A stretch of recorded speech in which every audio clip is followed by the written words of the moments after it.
امام حسین کی شہادت کے بعد شام غریبہ سادات کے لیے ایک درد بھرا امتحان تھی۔ اس رات نے سادات کو بہت رلایا۔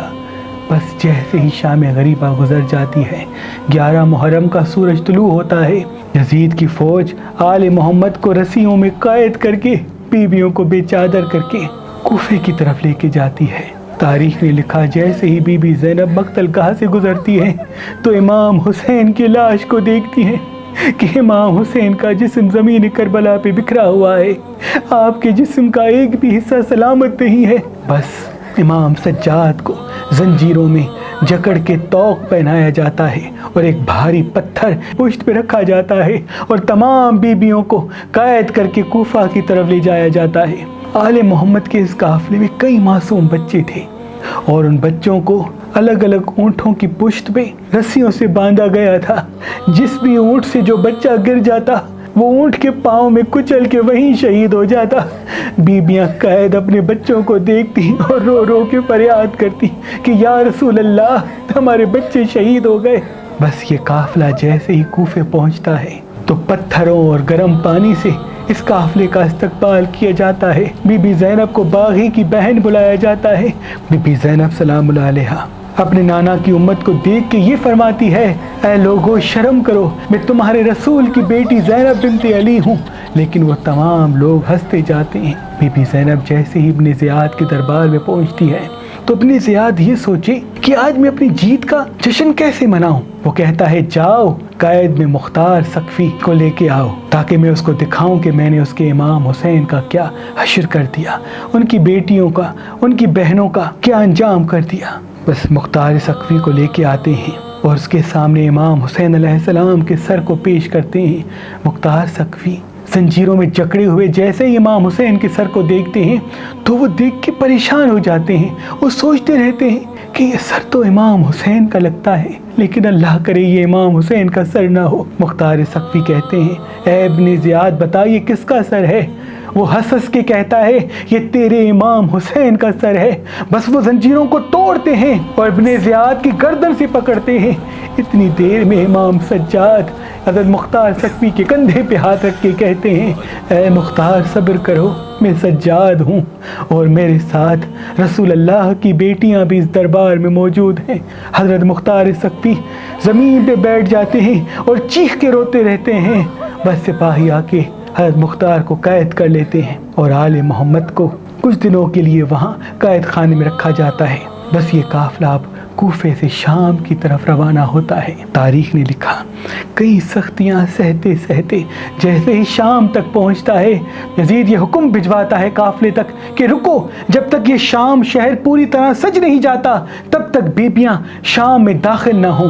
تاریخ نے لکھا 3 دن تک بیبیوں کو شہر کے باہر ٹھہرایا جاتا ہے اور پورے شام کو سجایا جاتا ہے، اور ہر ایک شام میں رہنے والے مسلمان کو کہا جاتا ہے کہ جیسے ہی یہ باغی قافلہ شام میں داخل ہو تو اس کو ایسے پتھر مارنا تاکہ قیامت تک کوئی بھی دوسرا باغی پیدا نہ ہو۔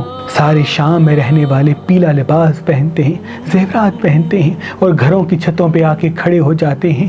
بس بی بی زینب سلام اللہ علیہا اور تمام بیبیاں قید ہو کے جیسے ہی شام میں آتی ہیں تو شام والے ہنس ہنس کے پتھر مارتے ہیں۔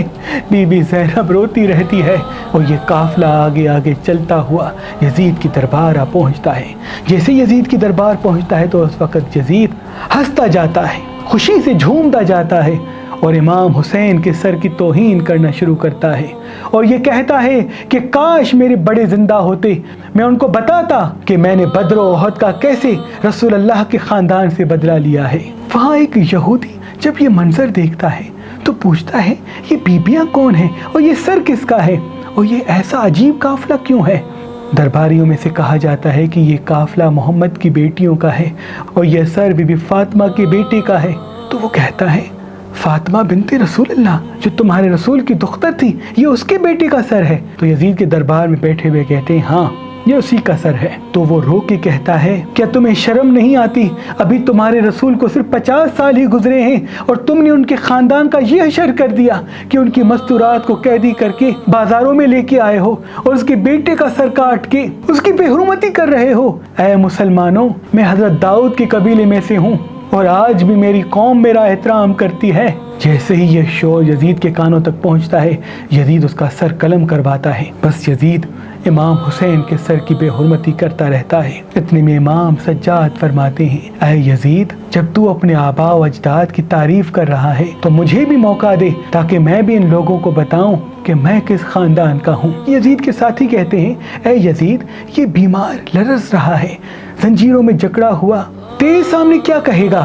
اس کو بھی موقع دے تاکہ یہ بھی منبر پہ آ جائے۔ بس امام سجاد منبر پہ آتے ہیں اور کہتے ہیں، تمام تعریفیں اس اللہ کی جس کے قبضہ قدرت میں کائنات کا نظام ہے، اور تمام درود و سلام اس محمد مصطفیٰ صلی اللہ علیہ وآلہ وسلم پر، اس کے دین کے لیے میرے خاندان نے سب کچھ قربان کر دیا۔ امام سجاد اس دربار کو دیکھ کے فرماتے ہیں، اے لوگو، میں کعبے کا بیٹا ہوں، میں علی کا پوتا ہوں، میں رسول اللہ کی اولاد ہوں، میں اس کا بیٹا ہوں جس نے خیبر کو فتح کیا، میں اس کا بیٹا ہوں جس نے تمہیں دین سمجھایا، میں اس کا بیٹا ہوں جس کو فرش سے عرش کو بلایا گیا، میں اس رسول اللہ کا بیٹا ہوں جس کے زلفوں کی قسم اللہ کے ملائک کھاتے آئے ہیں۔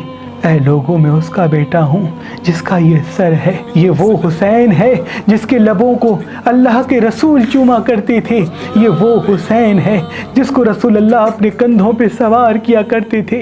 اے لوگوں، میں وہ غریب بیٹا ہوں جس نے اپنے باپ کو ذبح ہوتے ہوئے کربلا کی زمین پہ دیکھا۔ اے لوگوں، میں وہ رسول اللہ کا بیٹا ہوں جس کو قیدی بنا کے آل محمد کی بیٹیوں کے ساتھ بازاروں میں پھرایا گیا، پتھر مارے گئے۔ امام سجاد کے خطبے میں اتنا درد تھا کہ دربار میں سارے درباری رونے لگے۔ اتنی دیر میں یزید یہ سوچتا ہے کہ یہاں بغاوت نہ ہو جائے، وہ اعلان کرواتا ہے کہ اذان دی جائے۔ جیسے ہی اذان دی جاتی ہے، امام سجاد اذان سننا شروع کرتے ہیں۔ جیسے ہی اذان دیتے دیتے اذان دینے والا اشہد ان محمد رسول اللہ فرماتا ہے تو امام سجاد کہتے ہیں، ہاں، میں بھی گواہی دیتا ہوں کہ میں اسی محمد کا بیٹا ہوں جس محمد کی بیٹیوں کو یہاں قیدی کھڑا کیا گیا ہے۔ اے لوگو، یہ وہی محمد ہے جن کی یہ بیٹیاں ہیں، اور یہ حسین وہی حسین ہے جن کی رگوں سے رسول اللہ کا خون بہ رہا ہے۔ بس دربار میں بغاوت شروع ہو جاتی ہے اور لوگ یزید سے نفرت کرنا شروع کر دیتے ہیں۔ تاریخ نے لکھا، اس خطبے کے بعد رفتہ رفتہ لوگوں کے دلوں میں یزید کی نفرت اتنی بڑھتی جاتی ہے کہ یزید اپنے ہی محل میں قید ہوتا جاتا ہے، اور قیامت تک لوگ یزید سے اور یزیدیت سے نفرت کرتے رہتے ہیں اور امام حسین کی مظلومیت میں روتے رہتے ہیں، آل محمد کی غربت پہ روتے رہتے ہیں۔ سلام ہو ان بیبیوں پر جو قیدی ہو کے اسلام کو بچاتے ہوئے آئی ہیں، سلام ہو آل محمد پر جنہوں نے سختیاں سہ کر ہمارے لیے اسلام کو بچایا، قرآن کو بچایا، ہمارے ایمان کو بچایا۔